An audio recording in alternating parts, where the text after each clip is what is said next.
And with that, I will go ahead and get started. So today we are going to be talking about how to depolarize your news coverage and how to avoid common pitfalls in your political coverage and or your election coverage. Um, this is being brought to you by Trusting News. Some of you, as Joy said, are familiar faces. Some of you who aren't, we're going to talk a little bit about our work and how to get in touch with us, and then dive into some research and some tips. And as I previously said, my name is Lynn Walsh. I'm the Assistant Director at Trusting News. Enjoy. I'm Joy Mayer. I'm the executive director at Trusting News. Great. So let's go ahead and get started. I think the first thing we like to do at Trusting News is we like to start and look at research and look at data about how the public perceives our journalism more generally. And so when we are thinking about election coverage this year, which is coming up very quickly, when we ask this question, what does the public think about how well journalists are doing when it comes to covering the election or politics and government more broadly? This is some recent research from Pew, and I found it really interesting and also very relatable into my own experience of being a news consumer. So on the left, you have basically a percentage of US adults who they surveyed who often or sometimes get news about specific topics. And as you can see, government politics is actually quite high, which I was a little surprised to see, also really glad to see. And I would be someone I consume a lot of that content. So then on the right, though, they asked, among those who, let's say, if you get and you often sometimes, you're consuming this government and political coverage, how satisfied are you with the quality of it? And unfortunately, a lot of people are unsatisfied with the quality of government and political coverage that they are consuming. And that is something that I also do find relatable, especially around election coverage sometimes when trying to figure out who to vote for. And so that matters because if they're not satisfied with it, it's not helping them vote. And it also then also relates to trust and if they're going to consume news and continue to consume news. And so more broadly, when we look at the landscape of trust in the US, trust in the media. So this is all journalism. This is any kind of national, local, this is all kind of lumped together. Trust in the media has been declining for decades, hitting its lowest point in 2016. What's really important to keep in mind is that levels of trust differ depending on the individual. So if you younger people tend to distrust in news more than older people, political affiliation, people who identify as conservatives or Republicans tend to have more distrust in news than independents or people who identify as Democrats. And then it also depends on what type of news you're talking about, local versus national. Local news still does too have higher levels of trust, but that is not always the case and has decreased depending on where you are. Another really key point when it comes to trust, if you think about the word trust and you think about people you trust, it's most likely it's people you know, people you've had a conversation with, people you at least maybe in real life have had a conversation with, or even just online. It's someone that you've developed a kind of relationship with over social media. That trust is about a relationship. And unfortunately, data has shown that most people have never talked to a journalist. So when we're talking about trust overall, and we say we want people to trust us. We want people to trust us so they consume the information that we're sharing. We really need to get out and talk to more people. So when we also look at commonalities among people who don't trust in news, we know that generally people feel flattened and overgeneralized. So we're going to talk a little bit about that, but the idea that journalists like to put people in these kind of perfect little buckets and the one word description to who they are. And oftentimes people are a lot more complex, which we will dive into more.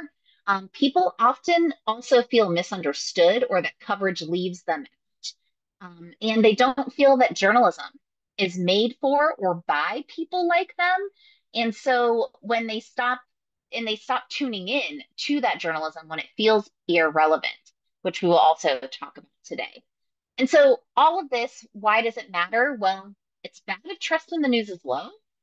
It's especially bad though for journalists. It means people are not consuming our content potentially, and or they are not believing the information that we're putting out there, which if you are an ethical, responsible journalist who produces accurate information. We want people to consume it. That's like our whole goal. We want to help our community with information.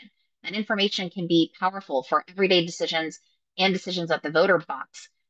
And so it's bad for us. It's bad for the future of journalism. It's also bad for our democratic republic and our communities. If we are no longer being able to have shared set of facts based on factual, accurate, ethical information, what does that mean for the community? And so at Trusting News, what we focus on is not that problem. We want to make sure you understand kind of the data behind it, where things stand. It's really important to understand so we can potentially fix it and improve the situation, right? But the question we really are focusing on and what we try to help journalists with is this question of what should responsible, ethical, mission-driven journalists do? Hopefully, all of you here identify as responsible, ethical, mission-driven journalists. And so what we have been working on since 2016 is to try to find answers to that question and share what we are learning with journalists. And how we do that is we work in kind of a continual cycle of looking at research that's been done, coming up with potential solutions based on that research and our own conversations and working with journalists. We come up with things that we think could work. We then test them out. Everything we like to recommend is something that we want to test out to see, is this even something that would work? We test that out either through research and or by partnering with newsrooms and journalists. Try this out. Does transparency work? Does engagement work? Does humility work? If we find out that it does, we share it and we try to kind of keep improving. And it is this cycle of trying to figure out what would be a good strategy, testing it in the real world with newsrooms and with journalists, getting feedback from the public, and then resharing it out. And what we have learned since 2016 is if you want to build trust, one of the best things you can do is focus on transparency and clarity. So this is transparency of mission. This is transparency of what your goals are. This is transparency around the process of your reporting. So how do you go about selecting which stories to cover? How do you go about covering crime? How do you pick which crime stories to cover? How do you pick which crime stories to follow up on? Sharing that you have ethics. What are those ethical standards that you have? So transparency is a big element of it. And what we know is that if you are transparent, it's something that can help build trust. The other two big components of building trust, the other major one is engagement. And we're going to talk about that today because from a standpoint of polarization, we really need to get to know our communities better and try to better represent who they are and their views in our coverage. So we are not kind of painting them with broad strokes and generalizations that don't really apply to everyone. The other thing is when we're being transparent, when we are engaging, we need to make sure to have some humility. Again, most people have never spoken to a journalist. Most people trust in journalism is low. So most people probably will have a negative, maybe assumption about journalists and the work that you do. And so you kind of sometimes need to look at their accusation or their maybe attack or their rude comment that they may leave you as an opportunity instead to get beyond that emotion that's behind that and talk to them and try to answer questions and explain to them what your goals are. The other thing with the transparency is you really want to make sure that we are articulating this counter narrative. So this is that idea of responding to commenters, responding to people about what your goals are, and then making sure that you're taking advantage of attention when you have it. So having an ethics policy on your website is great, but most people probably won't search for that. So how can we make sure to get that ethics, the content of what's in that ethics policy into daily stories when the user, the viewer is consuming it in the moment. So these are the things that we do at Trusting News, primarily focused in these topics. And when it comes to transparency and engagement, the two main areas of our focus, we know that this can work. Again, using research, we have worked with researchers at different universities and at newsrooms to see, okay, does being transparent work to build trust? The answer is yes. We have some links and we'll be sharing this slide deck, but we know that when you talk about how you did a story, if you add information in an explain your process box, sometimes called a nerd box, an info box, whatever you may want to call it, you've probably seen these, but the idea is you talk about why we're doing this story, how you're doing this story. If you made any ethical decisions about maybe using an anonymous source or maybe not sharing the full audio clip because you want to protect someone's privacy. All of these decisions that we make every day, when you talk about it, when you're transparent about it, it's something that can build trust. We also know that when you talk to your community, when you listen to them, just for the sake of listening, not to ask them to be a source for a story, but just to listen to them, it's something that can build trust. And so getting back to kind of that's the core, what's at the mission of trusting news. We apply those elements of transparency, engagement, humility throughout different types of news coverage. But today we want to focus on election coverage, political coverage, government coverage. And so getting back to this question of what the public thinks about how well journalists are doing, we kind of saw that one Pew Research said, not doing so great. There's definitely room for improvement. When it comes specifically to political coverage and helping people understand one another and know where they stand, we also unfortunately are not helping fix that issue of polarization. This is something from More in Common, and they've come up with something that they call the perception gap. And what they found is that overall, Democrats and Republicans imagine almost twice as many of their political opponents as reality, hold views they consider extreme. So when people, let's say, have a view of abortion, let's say maybe if they are pro-choice, they will think that maybe others that are pro-life, that view is even more extreme and even more people hold it than they may think. And so when it comes to how news comes into that or plays into that, what they found is that consuming the news actually distorts our understanding of each other. So the more media consumption someone does, the larger that perception gap. And so they basically found that the more news people consume, the larger their perception gap.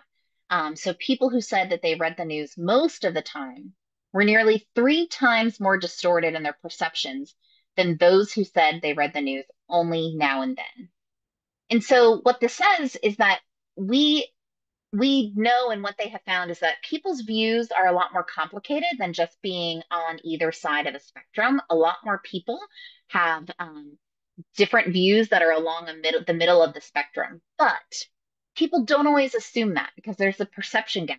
And journalists are contributing to that perception gap with their coverage by highlighting the most outrageous voices through sound bites that are outrageous, writing headlines that might contribute to that.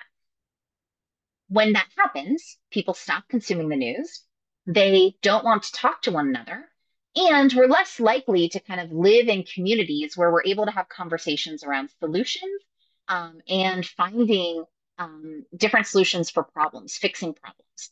And so, as journalists, if we don't want that to happen and we want to be part of the solution, some questions we have today is how can we stop doing that? How can we avoid that polarization? And so, 2 questions that we're going to focus on today are how can journalists highlight complexity and fuel curiosity, not polarization?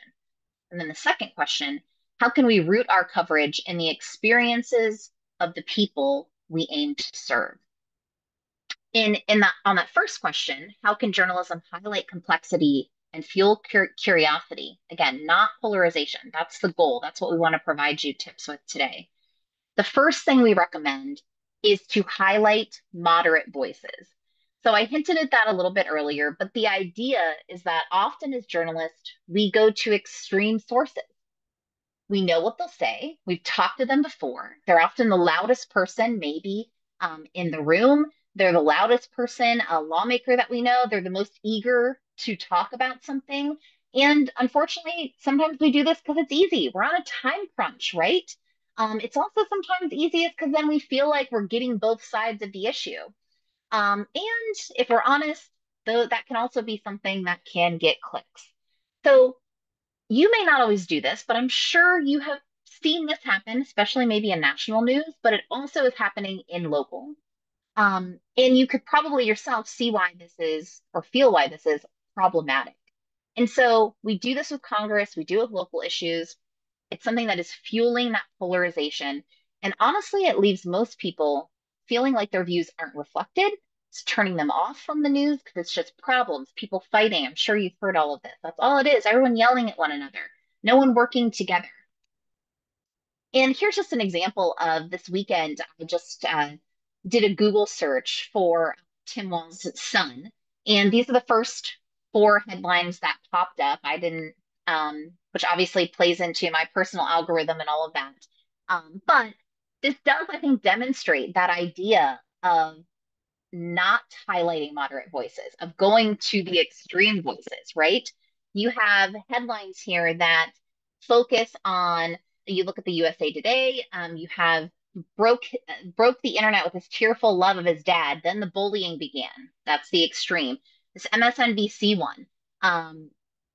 Tim Walt's son sheds tears, improved Ann Coulter as a troll. Turns out that story is actually opinion, but it's not labeled well. It's not labeled at all, actually, when it pops up on Google. So that's also another problematic thing that we'll talk about. But the idea here is that these headlines kind of demonstrate this problem of going to the extremes. The one that actually is pretty good here, the AP, doesn't do that. It's actually bringing the attention away from kind of those extremes, and making kind of more, one, definitely fueling curiosity, I think, instead of focusing on those extreme voices. So the other thing that you can stop doing, the other thing to do is to stop over generalizing. When we have done research with news consumers, and so we've done this several different ways, but most of the time, if we want to hear from news consumers, we partner with newsrooms and have them talk to their consumers, survey their news consumers, so they are real news consumers. And something that we heard when we worked with newsrooms to talk to their audiences that lean right or are more conservative is they said they felt like they're all lumped together. That when we talk in the media, in newsrooms about Trump supporters, about Republicans, about Republicans, they all feel lumped together. And this goes more broadly, though, than just people who identify as conservative. We do this with plenty of groups you see often, especially around elections. What's the black vote? Who's the black vote supporting? Where are those numbers at? The young vote, where is that? Where's the Latino vote at? And you hear this all the time. Sometimes it's attached to polls, but sometimes it's not. Sometimes it's just a reporter going out, talking to a couple people who fit that demographic, and then writing a headline that sums it up. And you could see how, if you're a member of that group and don't feel that way, it can feel alienating. It can feel as if you don't feel represented. You actually feel misrepresented and might make you angry. And then you're going to turn out and turn off the news altogether, which we don't want.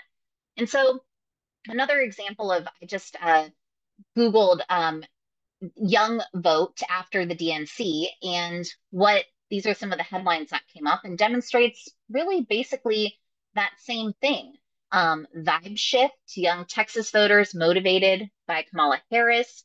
Young Black voters are becoming more conservative. Here's why. So, again, kind of large generalizations.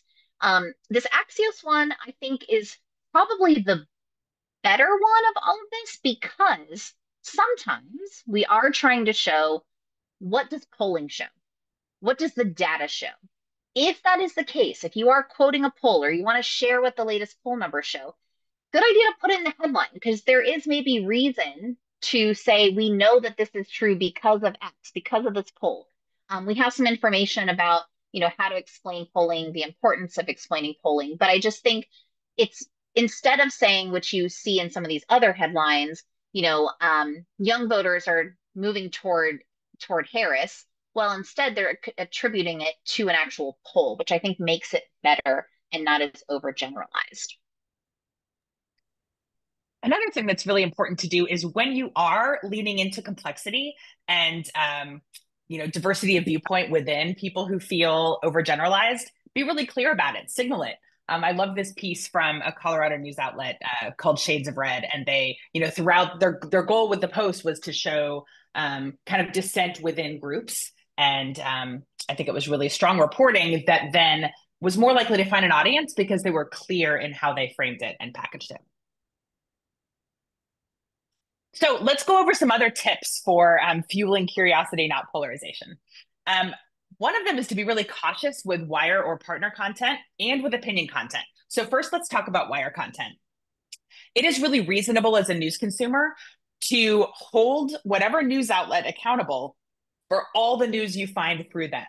So if you are a local newsroom using AP content, if someone's frustrated with an AP story, you're going to hold that local news outlet accountable. If you are a local NBC station, and you're part of, and you're including content that comes from national or from other partners, you're held accountable. If you're a local public radio station and your reporting shows up as part of NPR programming, it's all lumped together. So we do hear from newsrooms that they are frustrated by that, and that a lot of the negative feedback they get is coming about content that their newsroom didn't create. I think just try not to be defensive about that, and to think about how would you explain it? Why is that responsible coverage? Why are you partnered with them? What will you do with the feedback that you get? Just be aware that that is an important part of the service that you provide, is the rest of the coverage besides what your reporters do.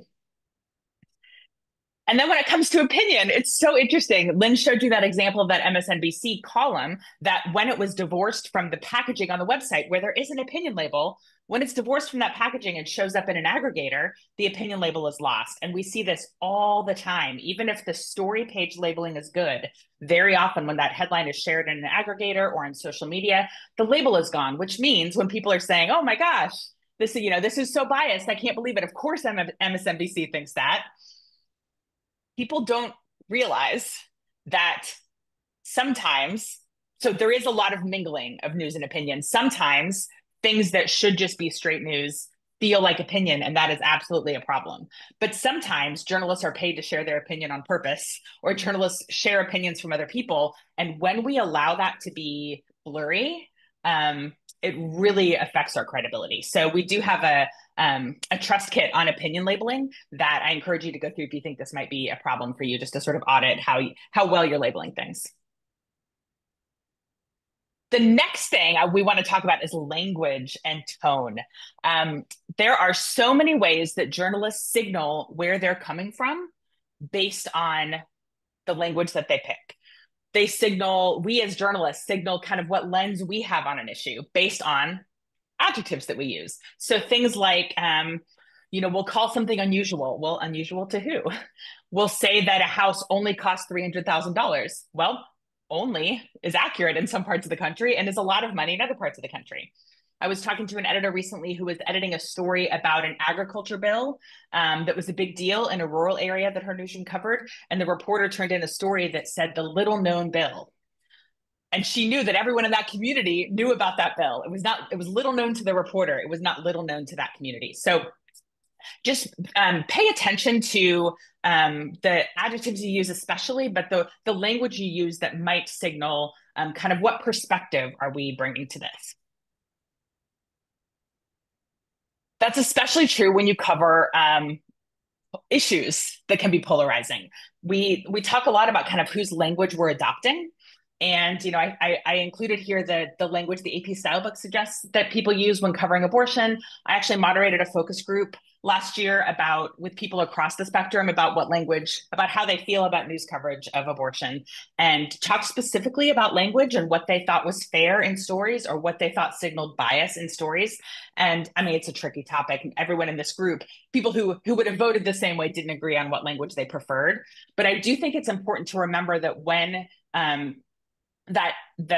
what language is right for you might not be right for another news organization. You might have a lens that you bring to your reporting that you're perfectly comfortable with.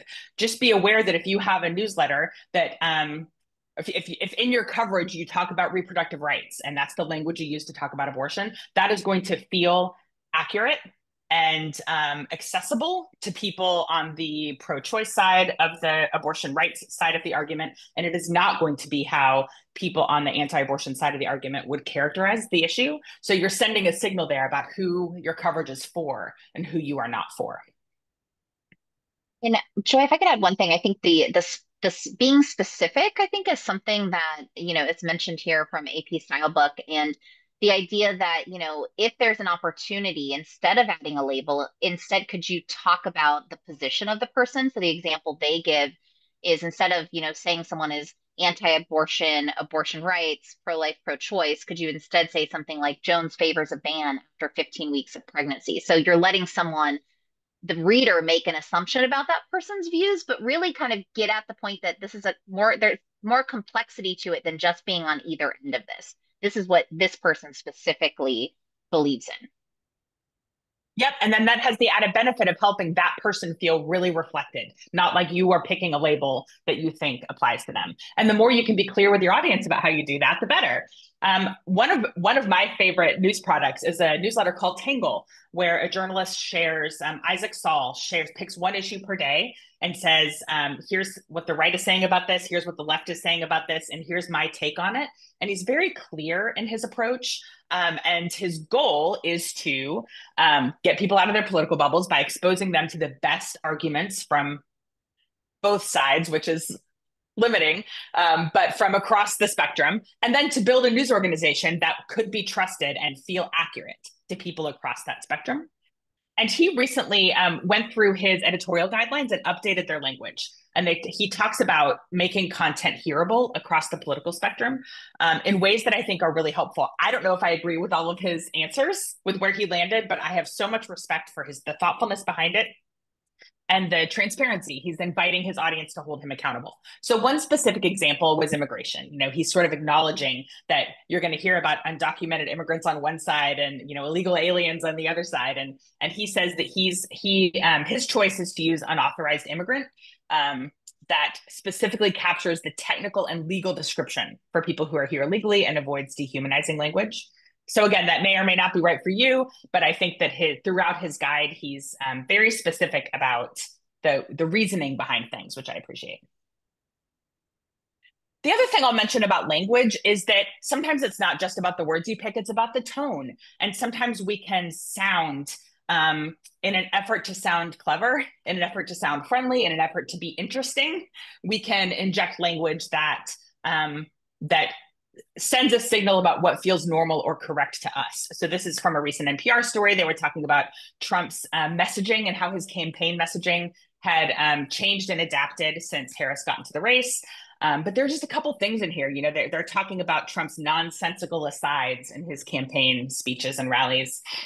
They talk about how he sounded more like an aging rock star stuck in the past recently. And I think that, language like that can make the content less hearable by people who maybe more need to hear it. It's sort of sending a signal that we are, making fun of him when describing in more sterile language is something we hear from audiences that would be useful.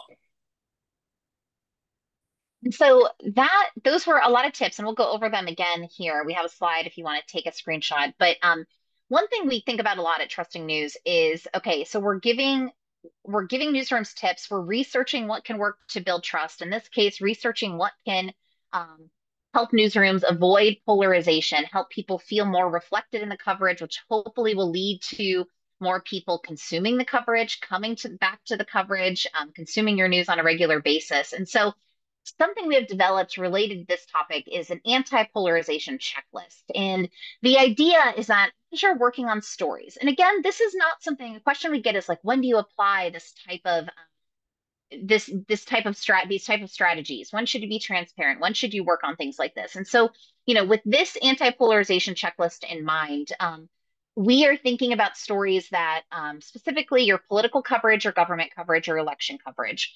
And then also those stories that maybe are hot button issues, things that people have strong feelings about. If you cover that regularly, if you're covering it once, it's a good idea to maybe pull this checklist up. And the idea is you go through and you're going to look at the different questions it asks. And it does just ask questions about for you to take a closer look at your headline framing, how you frame the story, what your headline is. It tells you to take a closer look at some of your word choice, specifically those adjectives. Also asks you some questions about sourcing. And so, again, it's meant to guide you and help you get into kind of regularly asking questions about sourcing, word choice, and your story framing. And so when we have had journalists use this in the past, they have told us that the checklist has helped them take a closer look at word choice, especially in headlines, and make changes that they felt like made this story better, more fair. They also said that the checklist helped them deepen the number and types of sources included in the story. It helped them add more context to stories, and it helped them focus and shift their story framing to focus more on commonalities instead of differences, and also to focus on finding solutions and highlighting solutions. And so, really quickly, some of those kind of diving a little deeper into what they said, some of the language changes that people made included just working to write headlines in a neutral, not flashy way. I love this, that avoid pulling a snippet of a quote or the dramatic quote for use in a headline or a lead. Save that for the body of the story, not necessarily there in the headline.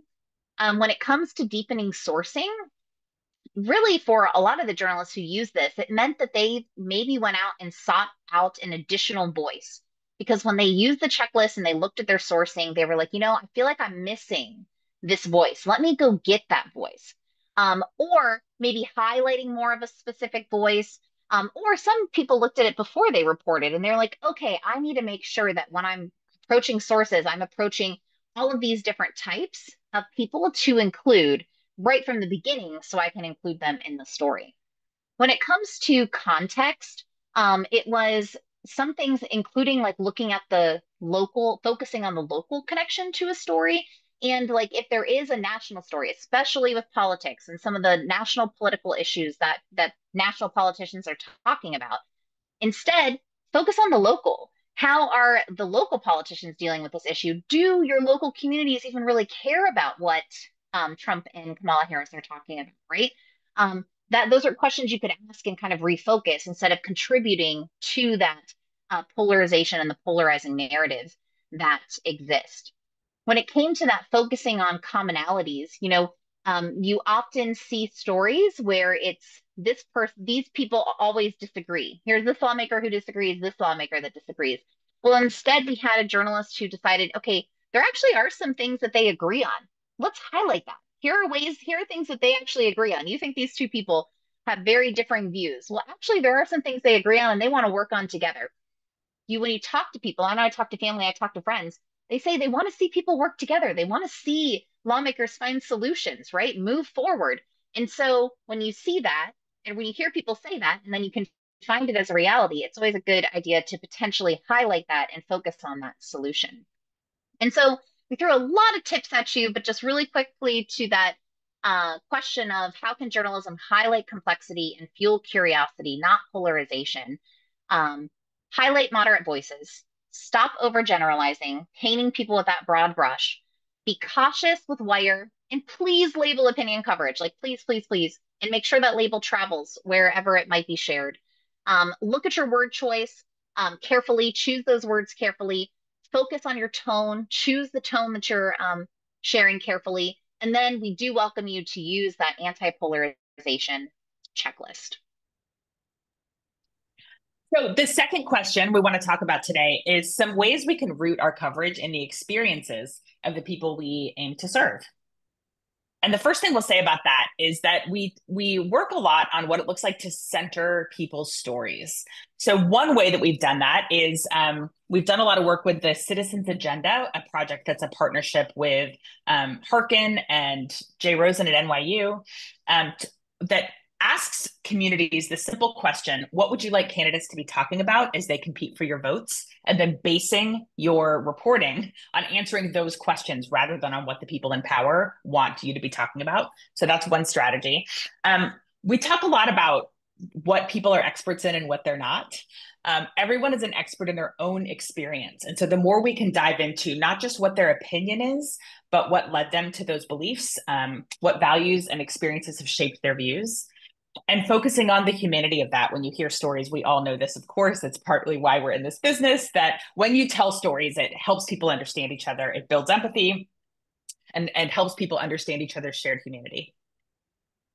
So partly that comes down to the kinds of questions we ask and who we ask which kinds of questions. So one question we get from journalists a lot is, what do I do if sources are telling me that the 2020 election, for example, was stolen? Well, my answer to that, though our approach to that would be try not to give people expertise they did not earn. There are lots of people we can ask about the fairness and validity of the 2020 election, but I am not an expert of the 2020 election and nobody in my family is. I would like to hear from people about how they feel about what's going on in the election system, what fears and concerns that they have, but don't give people more authority than they've earned about kind of matters of fact. Also, ask questions that invite people to dwell in complexity. Solutions journalism has a really wonderful list of questions. I think it's 22 questions that complicate the narrative, and it asks people things like, what do you think people get wrong? And what questions would you most like to ask people who have other views? Or kind of what are weaknesses in your view? Or what do you sort of, what challenges you about your views? So be an antidote to the quick talking points and extreme versions of people yelling at each other that people are seeing elsewhere in the media. Then, this one is important. When you are deciding what to report, do not just rely on journalist curiosities. Journalists have a lot in common with each other. What the researchers call social homophily is strong in newsrooms. You'll know these things, but just to state them, journalists are, of course, whiter than the communities they cover, and that is not changing nearly fast enough.